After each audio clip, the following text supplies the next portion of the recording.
Muito bem, bom dia. Muita paz para todos nós. Bom estarmos aqui. Alegria de estarmos refletindo sobre o Evangelho de Jesus. O Evangelho que nos convida a essa reflexão para começarmos a compreender o porquê de tantas dificuldades. Nós costumamos reclamar muito da vida, né? Das dificuldades que se apresentam, mas a espiritualidade amiga sempre nos recebe com carinho, nos conduzindo ao autoconhecimento. Nós só vamos identificar as dificuldades quando nós nos permitirmos nos conhecermos, né? E é o que nós estamos fazendo nesta manhã. Estamos na Casa Espírita, já na necessidade do investimento no Espírito.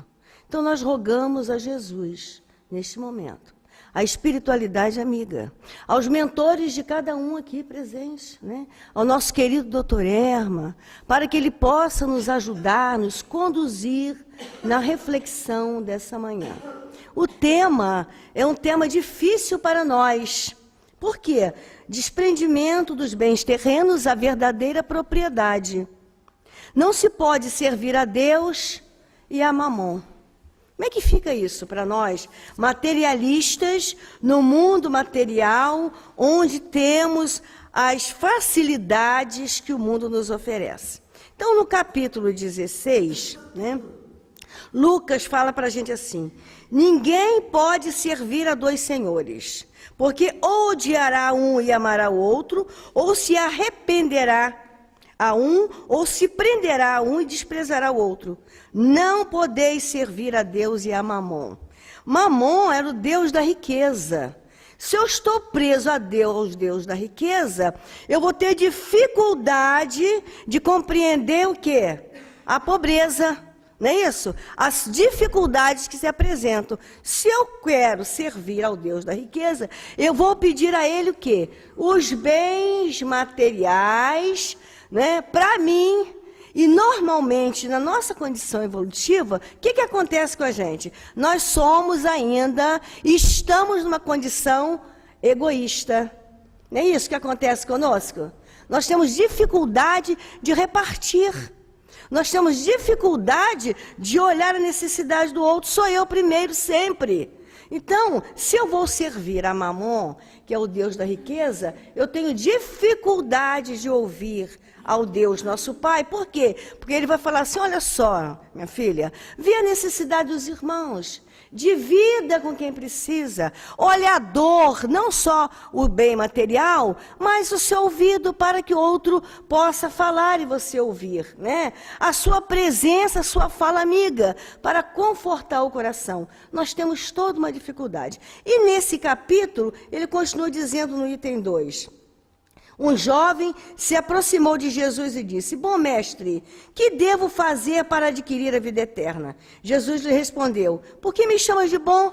Apenas Deus é bom. Jesus já via aí o interesse do jovem que se aproximou, querendo levar vantagem, o chamando de bom. Se queres entrar na vida, cumpre os mandamentos.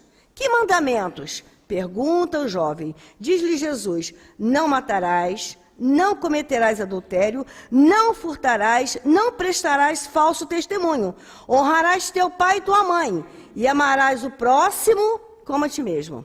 E o jovem então respondeu: tenho respeitado todos esses mandamentos, desde que cheguei à juventude. O que falta ainda? Jesus responde para ele: se tu queres ser perfeito, né, vai, vende o que tens e dá-os aos pobres, e terás um tesouro no céu. Depois vem e segue-me. O jovem, ouvindo essas palavras, retirou-se muito triste, porque possuía muitos bens, né? Jesus então disse aos seus discípulos: em verdade vos digo que é bem difícil que um rico entre no reino dos céus. Eu vos digo ainda uma vez, é mais fácil um camelo passar pelo buraco de uma agulha que um rico entrar no reino dos céus. Então nós nos espantamos com essa fala de Jesus. Como assim? Se ele falou aqui que ele já honra o pai e a mãe, né, que ele não comete adultério, então Jesus, mais uma vez, colocou ele para ver qual seria verdadeiramente o sentimento dele. Qual o sentimento dele? Né? Então tá, vende tudo que tens e segue-me. Ele disse, não, vender tudo que eu tenho, como assim? Eu não vou ficar sem meus bens. Né? Então ele ainda não estava pronto verdadeiramente para seguir Jesus. Jesus não queria, como não quer, né, que ele ficasse sem nada. Não é essa a proposta, mas seria um teste para ele. Porque se ele verdadeiramente seguisse Jesus, nada iria faltar. Mas ele, na insegurança da posse, né, do mundo das formas, ele não quis, ele não ouviu. Então chamou de bom mestre, achando que o que ele fazia seria o suficiente.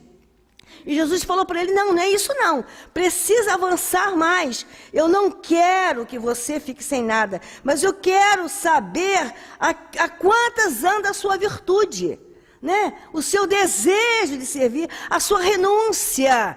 Eu não vou prejudicar meu irmão, mas eu quero saber se ele está pronto para essa renúncia. Vem e segue-me, vende tudo e segue-me. Se a água fresca do mestre é abundante, ele ia me deixar em falta? Não, eu ia deixar os bens materiais, ele ia deixar os bens materiais e ia ter tudo abundantemente. Só que ele não teve essa visão à época, como acontece conosco. Né? Nós ainda temos dificuldade de entender essa visão à frente, de aquele que segue verdadeiramente o Cristo, anda o quê? Abundantemente, nada lhe falta, ele não conseguiu compreender. Então Lucas diz para a gente, então, se o jovem, em verdade vos digo a fala de Jesus, que é mais fácil um rico, né, um pobre, em verdade é bem difícil um rico entrar no reino dos céus. Por quê? Porque ele está preso aos bens materiais. Então ele fala para a gente ainda, é mais fácil um camelo passar pelo buraco de uma agulha que um rico entrar no reino dos céus. Como assim? Um camelo passar, né, no buraco de uma agulha? Era as passagens, as ruas estreitinhas antigamente, e hoje ainda tem aquelas ruas estreitinhas, né, e que era difícil passar. Essas ruas eram chamadas buraco de agulha, né, em que o camelo, quer dizer, aquele animal forte e grande, passar naquela rua estreitinha. Vai ser mais fácil do que um rico entrar, porque o rico fica bem preso aos bens materiais. Jesus coloca para ele ainda que a beleza do ser, do espírito, é aquele que confia, que acredita, né, sem ver, como ele fala para Tomé. Então nós ainda estamos na condição de Tomé e na condição moseísta. Que a gente ainda fica preso a olho por olho, ao dente por dente, não é isso?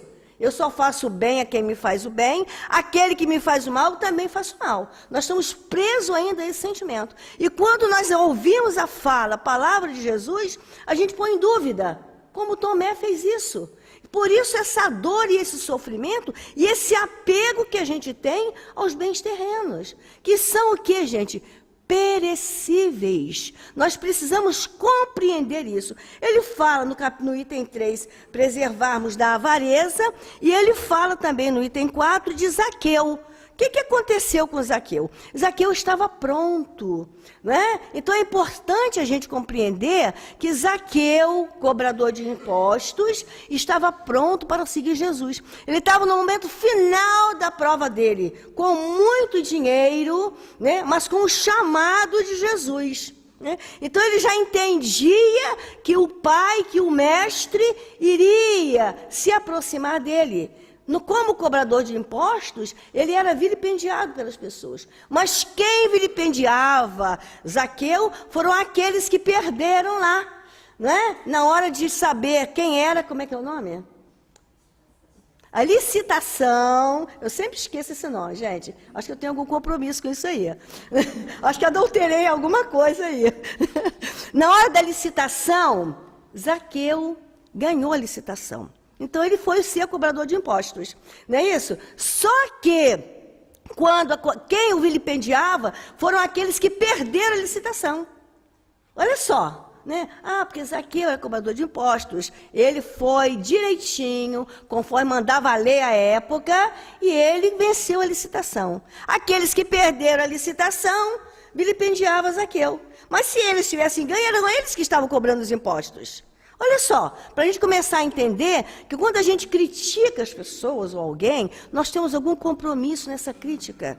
Existe um compromisso que nos incomoda. Então, nós precisamos prestar atenção no que a gente está falando, no que a gente está criticando, na nossa situação. E Zaqueu já estava pronto. Ele estava lá nessa divisão, chamando a atenção das pessoas que o vilipendiavam, mas ele fazia já uma obra de caridade. Ele tinha as pessoas, os funcionários dele, que ele era bom para os funcionários. Funcionários, ele dava casas, alimento, ajudava uma comunidade através dos funcionários, sem saber que era ele que fazia aquilo. As pessoas falavam dele e ele ajudava toda uma comunidade sem saber. Era vilipendiado na cidade, não recebia visitas, porque as pessoas achavam que ele era o homem de uma vida. Só que o que Jesus fez quando chegou na cidade? Aquela multidão imensa, e Jesus falou assim: Zaqueu, olha só, hoje eu vou dormir na sua casa. E as pessoas ficaram apavoradas. O Senhor na casa de uma pessoa de uma vida, ele falou: vocês não conhecem uns aos outros, não conhecem quem é Zaqueu, E eu vou para lá. E ele foi com toda a caravana para lá, para a casa de Zaqueu. Zaqueu, como a época, tinha tudo muito suntuoso em casa, muito organizado, a esposa dele era muito dedicada, recebeu Jesus com toda a caravana. E a gente entende também o carinho de Zaqueu. Por que ele fez? Antigamente, nós mais que estamos na época dos 50 aí, as crianças ficavam na cozinha, primeiro se alimentavam os adultos, ou primeiro as crianças, mas separado, não era assim? Para as crianças não fazerem bagunça, Então as crianças lá arrumadinhas, aguardando, escondidinhos lá, e Jesus chegou com a caravana toda, e falou assim: vem, Zaqueu, vem para cá, traga a sua esposa e deixai também vir as minhas criancinhas. Deixem que eles venham para cá participar conosco daquele banquete. Mateus, ex-cobrador de impostos, que se chamava Levi, Mateus, depois da reforma, falou assim: Senhor, o Senhor verdadeiramente vai trazer essas crianças para cá? O Senhor vai pernoitar aqui, vai comer na casa desse homem? Aí ele falou assim: Mateus, você também é um ex-cobrador de impostos. Você passou também por essa fieira. Por que você hoje está falando de Zaqueu? Sentem-se à mesa, sentemos todos, e você é que vai fazer a oração. E ele fez a prece, Mateus fez a prece e acolheu a todos. Jesus colocando a igualdade de condições para todas as pessoas. Sabe qual foi a prece? O Senhor é o meu pastor e nada me faltará. Deitar-me faz em verdes pastos, e seguiu por aí. Na segunda, no item 5, ele traz a parábola do mal rico. No item 6, ele traz a parábola dos talentos. E a prova da riqueza, que ele traz para a gente, desigualdade das riquezas, e chega ao nosso texto de hoje, que é a verdadeira propriedade. Na verdadeira propriedade, o Espírito Pascal traz para a gente, em 1860, a seguinte orientação: verdadeiramente, o homem só possui como sua propriedade o que pode levar deste mundo. O que encontra ao chegar e o que o deixa ao partir, ele desfruta durante a sua permanência na terra. Mas, visto que é forçado a abandonar tudo isso, ele tem apenas o seu usufruto e não a posse real. Então, o que é que ele possui? Nada do que é para o uso do corpo, e tudo o que é para o uso da alma. A inteligência, os conhecimentos, as qualidades morais. Eis o que ele traz e o que leva consigo, o que ninguém tem o poder de lhe tirar, e o que lhe servirá mais ainda no outro mundo do que neste. Unicamente do homem depende estar mais rico ao partir daqui do que ao chegar na terra. Por quê? Do que ele houver adquirido em bem, resultará a sua posição futura. O que é que ele verdadeiramente possui? Tudo aquilo que nós encontramos quando chegamos aqui e que sabemos que não vamos levar é apenas o usufruto. Não é isso? Porque a vida não termina no túmulo. Não termina no túmulo, ela prossegue, e nós estamos aqui para aprendermos a conviver uns com os outros. Estamos aqui tendo de encontro no seio familiar e da nossa amizade aquelas pessoas que trazem para nós a referência, do autoconhecimento. quando eles mostram para a gente as dificuldades que trazemos. Uma coisa boa para nós lidarmos verdadeiramente são os ditos inimigos. Que os inimigos pontuam exatamente aquilo que a gente precisa ouvir. A gente fica na bronca, fica chateado, mas eles trazem exatamente a medicação que nós precisamos. Na autoanálise da pontuação do inimigo, nós vamos ver o que ele está certo e o que ele está errado. Né? O que ele estiver certo, eu vou corrigir. O que ele estiver errado, eu vou prosseguir naturalmente. Por isso é que nós necessitamos desse autoconhecimento, de nos olharmos. Ele diz para a gente que quando o homem vai para um paraíso distante, ele arruma sua bagagem com objetos que tenham uso naquele país, e não com aqueles que lhe seriam inúteis. Procedei, pois, da mesma forma, em relação à vida futura. Fazei provisões de tudo o que nela poderá vos servir. Nós vamos lembrando aqui da realeza terrestre. Né? Nesse trecho do Evangelho, nós lembramos no capítulo 2, acho que no item 8, ele fala da realeza terrestre, aquela rainha de França. Né? A rainha, o que aconteceu? Ela veio como rainha, usou todas as pompas que a rainha, né? Que uma realeza tem de direito, desenvolveu o orgulho e desenvolveu a vaidade. O que aconteceu com ela? Quando ela retorna ao plano espiritual, a realeza não acompanhou. Ela chegou lá e se deparou, né, com toda a dificuldade do espírito que reencarna e que não aproveita a reencarnação. O Evangelho segundo o Espiritismo, capítulo 2, item 8, né? Onde ela fala para a gente, pelo amor de Deus, o depoimento dela, procurem as dificuldades, procurem se conhecer, olhem uns pelos outros, identifiquem o que pode fazer aqui agora, sensíveis à dor alheia. E às vezes nós temos dificuldade de identificar a dor alheia, mesmo dentro do nosso lar.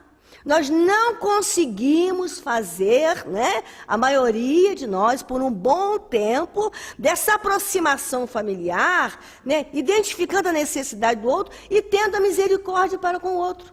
Nós temos dificuldade de identificar a necessidade, a dor, o pedido de socorro do irmão que está conosco encarnado. Nem isso. Um filho, por exemplo, a gente acha um absurdo. Mães e filhos que não se entendem, irmãos que não se entendem, são espíritos que precisam desse apoio e vêm juntos na mesma encarnação, no mesmo lar, filhos dos mesmos pais, e não conseguem se entender. Né? Por quê? Porque os espíritos não conseguem ver a dificuldade do outro e interagir da oportunidade. Então ela pegou a oportunidade da riqueza, né? Exagerou em todos os sentidos. Quando ela chegou lá, depoimento dela. Ela diz para a gente que ela encontrou os subalternos dela numa posição moral muito acima, muito superior. E ela ficou, o quê? Desesperada. Porque a dor que ela sentiu, ela jamais imaginava. Porque quando a gente pega o corpo de carne, quando a gente reencarna, há limite, né? Nessa experiência do passado. A espiritualidade pega e deixa com que a gente esqueça o passado. E a gente vem com esse livro em branco, com os capítulos, o enunciado dos capítulos, para que a gente possa escrever na oportunidade que a gente tem. Olhar para o irmão, para o pai, para o filho, para o colega, para o amigo, o colega de trabalho. O que eles trazem para a gente? Qual é esse sinal de oportunidade que eles trazem para nós nos melhorarmos? Mas nós não conseguimos fazer essa leitura. Em contrapartida, no livro Céu e Inferno, nós temos o relato da Condessa Paula. A Condessa Paula, no livro Céu e Inferno, ela passou por muitas dificuldades, por todas as provas da miséria, da pobreza, foi rica em várias vezes, mas ela precisava ainda uma vez, a prova da riqueza. E ela veio condessa. Olha só, Condessa Paula, ela fez tudo que se podia fazer para ajudar todas as pessoas. Todas as pessoas. Ainda diz alguns autores que nos infortúnios ocultos, o texto seria a Condessa Paula, que fala daquela dama da caridade. Então, ela ajudou todas as pessoas. Não fazia distinção. Não fazia distinção. Todas as pessoas tinham amor por ela. E ela falou, Senhor, eu preciso mais uma vez passar pela prova da riqueza. Depois de tantas misérias, um espírito que já havia conquistado, na certeza mesmo da conquista da imortalidade da alma, e que a senha para a felicidade é a caridade. Se nós não estivermos atentos a essa senha, se nós não conseguirmos desenvolver os nossos sentimentos, nós vamos ficar de encarnação em encarnação presos aos bens materiais, né? Uma coisa séria também que o livro dos Espíritos trazem para a gente é o apego aos bens materiais, quando a família desencarna, né? E que deixa os bens e que os filhos brigam pela herança. A dor é forte, né? Se o espírito desencarnante não tiver uma noção, se desvencilhar e prosseguir lá a vida dele, deixar os filhos lá na briga, ele vai ficar preso ao local, preso aos filhos, à família, nos inventários, nas brigas, e é uma confusão terrível. E o arrependimento é atroz. O arrependimento é atroz, porque nós temos a mania de falar assim, eu estou trabalhando muito, incessantemente, que eu preciso deixar para os meus filhos. Não há necessidade. Se você trabalhar tranquilamente, organizar os seus filhos para que aprendam a trabalhar e a suprir as suas necessidades, não precisamos ficar desesperados, porque eles vão saber como suprir as necessidades materiais nesse mundo perecível. Mas o egoísmo nosso coloca-nos à prova de colocar que é para os filhos. Eu preciso trabalhar pelos meus filhos. Tem pessoas que dobram a noite, que não descansam, que não têm um final de semana, porque tem que trabalhar em busca dos bens terrenos para o egoísmo, para a satisfação pessoal.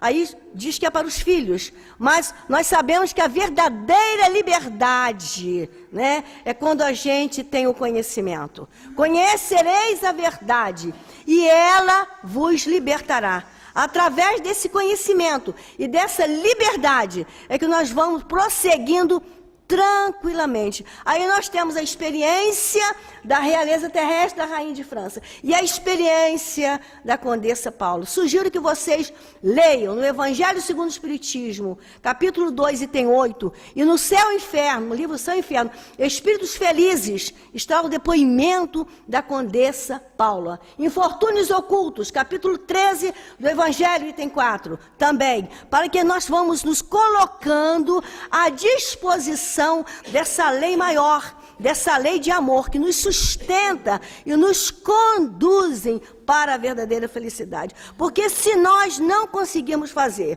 esse tipo de trabalho que a doutrina espírita, por exemplo, nos oferece, nós vamos ficar em mais uma encarnação de dor e sofrimento, vamos reencarnar nessa dor, nesse sofrimento, porque vai ser a nossa condição.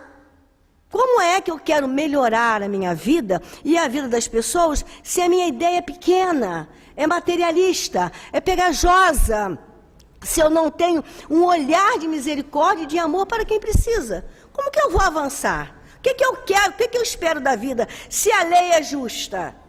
Né? A lei dos homens é adaptada à necessidade nossa, mas a lei maior, a lei de Deus, ela é justa, né? Olha só, é pronta, porque eles já conhecem as nossas necessidades. Eu que preciso me ajustar à lei. Nós precisamos ter esse olhar de ajuste para a lei. Como ele disse, que é o viajante que vai para um albergue, ele vai viajar para algum lugar, ele vai pagar, vai ter lá uma hospedagem de acordo com as suas posses, não é isso? Se eu posso pagar um bom hotel, se eu posso ir para um bom lugar, beleza, se não eu vou por um mais simples, por um alojamento simples. A mesma coisa é o nosso retorno ao plano espiritual. A gente vai querer chegar lá como? De que maneira? O que a gente plantou?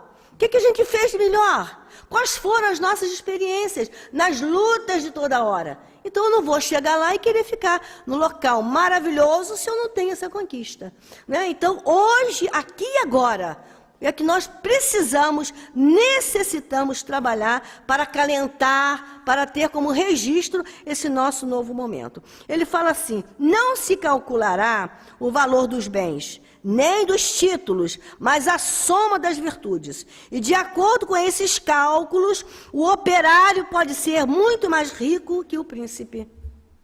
né? Porque o operário está operário, o príncipe está príncipe, né? E quando chega lá, vai depender do que distribuiu, do que fez.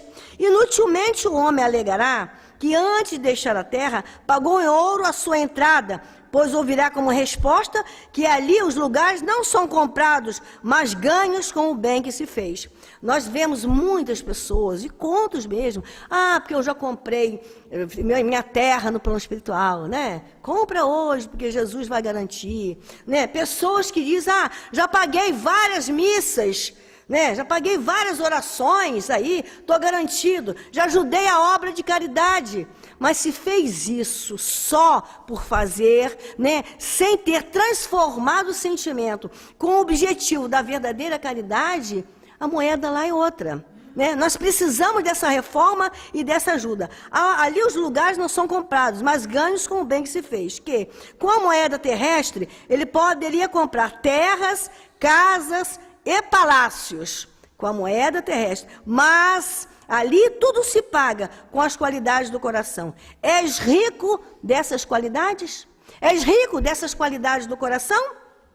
Ser bem-vindo e vai para o primeiro lugar, onde todas as felicidades esperam. És pobre?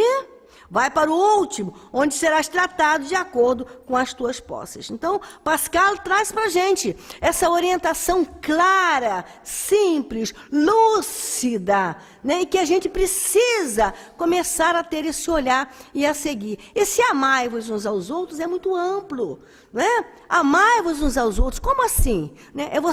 Nós nos colocarmos na condição do outro, o que ele traz, o que ele necessita, o que eu posso fazer. Nós lembramos também daqueles amores que seguiram Jesus, né? Eu sempre falo de Magdala, que ela me sensibiliza, porque ela tinha todas as posses, eu posso colocar aqui também nesse texto, tinha todas as posses, né? Mas não era feliz. Não era feliz. A vida dela, noturna, né? Tudo que ela tinha lá, ela era uma vida de dor para ela. Quando ela terminava todo o trabalho, ela sofria com aquela vida. Mas ela procurava felicidade. E ela achava que a felicidade estava nos prazeres materiais, né? Muito linda, né? Com poder aquisitivo grandioso. E ela foi vendo que não era isso. A tristeza e a angústia tomavam conta dela. Até que ela teve a oportunidade de conhecer Jesus. Conhecer Jesus através do cego Bartimeu, que a conduziu, que a apresentou. Ela ficou inebriada e seguiu o mestre, distribuiu todos os bens. Todos os bens. E seguiu o mestre Jesus na sua trajetória sem medo. Né? Não fez como aquele rapaz, Senhor, vende tudo que tens e segue-me. Ele não quis, mas ela já estava num outro momento. Fez uma outra leitura, seguiu o mestre, né? Ajudou a primeira mãe dos leprosos, não teve medo, não titubeou, prosseguiu. É esse o convite nosso desta manhã. Nós que estamos estudando a doutrina espírita, que entendemos a imortalidade da alma, a pluralidade das existências, como está no Evangelho, segundo o Espiritismo. O que nós queremos?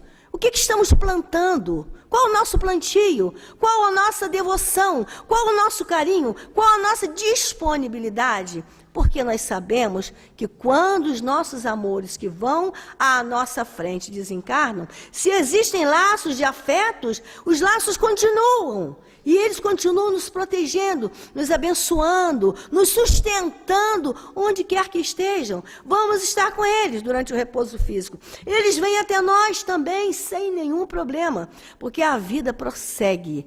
A vida não encerra no túmulo. Fica apenas, né, o corpo físico, a parte material. Mas o espírito prossegue em sua caminhada. Fica então para nós a reflexão desta hora. Que cada um de nós, neste momento, possa trazer para si, né, a experiência desses irmãos. Consultem a obra, consultem o Evangelho, consultem o Céu e o Inferno, leia o depoimento dessas duas irmãs, que eu acho que a Condessa Paula, né, e a Realeza Terrestre vai ser para nós um roteiro, se nós começarmos a identificar o depoimento dessas duas irmãs. Em que condição estamos? E estamos em condições da Realeza Terrestre, da Rainha de França, ou na condição da Condessa Paula? Né? Qual é a nossa situação? Por que essa dor? Por que essa dificuldade? E por que estamos estamos buscando a nossa melhoria, né? Estamos buscando a nossa melhoria porque almejamos a verdadeira